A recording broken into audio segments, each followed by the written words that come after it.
নমস্কার, আপনারা দেখছেন বিজয় বাংলা। আপনাদের সাথে আমি রয়েছে আলোলিকা। চোখ রাখছি বিস্তারিত সংবাদে। বিভিন্ন কর্মসূচির মধ্যে দিয়ে রবিবার লংতরাই রিটেইলার্স মিট 2025 সম্পন্ন হয়েছে।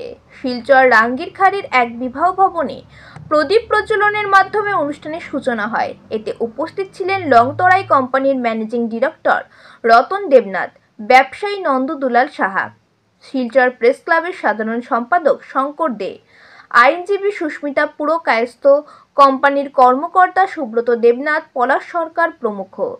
এদিন অনুষ্ঠানে কর্মচারীদের সংবর্ধনা, অতিথিদের ভাষণ, কোম্পানির পক্ষে আলোচনা, বর্তমান অর্থবাজারে এখনো পর্যন্ত যে সকল সম্মানিত রিটেইলার স্কিম সম্পন্ন করেছে তাদের হাতে উপহার সামগ্রী প্রদান, লাকি ড্র ও পুরস্কার বিতরণ করা হয়।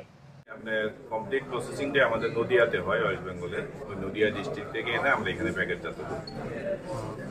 এখানে আসামের ছোট ছোট রাজ্য যেগুলি আছে বা মেঘালয় আপনি বললেন, আপনাদের কি ধারণা? আপনারা 14 থেকে ব্যবসা করছেন, আগামী দিনে কি মানে র মেটেরিয়ালে আরো আমাদের এই অঞ্চল স্বয়ংসম্পূর্ণ হতে পারবে? অবশ্যই হবে। সরকার যদি সেরকম ভাবে বা কৃষি দপ্তর যদি সেরকম, হর্টিকালচার ডিপার্টমেন্ট যদি সেরকম উদ্যোগ নেয়, কারণ স্পাইস একটা হাই ভ্যালু প্রোডাক্ট।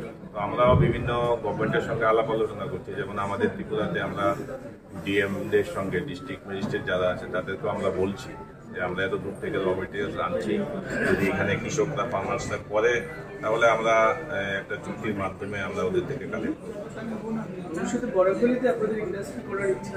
যদি সেরকম সহযোগিতা থাকে অবশ্যই আমরা চেষ্টা করব এবং ডিমান্ডের উপরে অবশ্যই।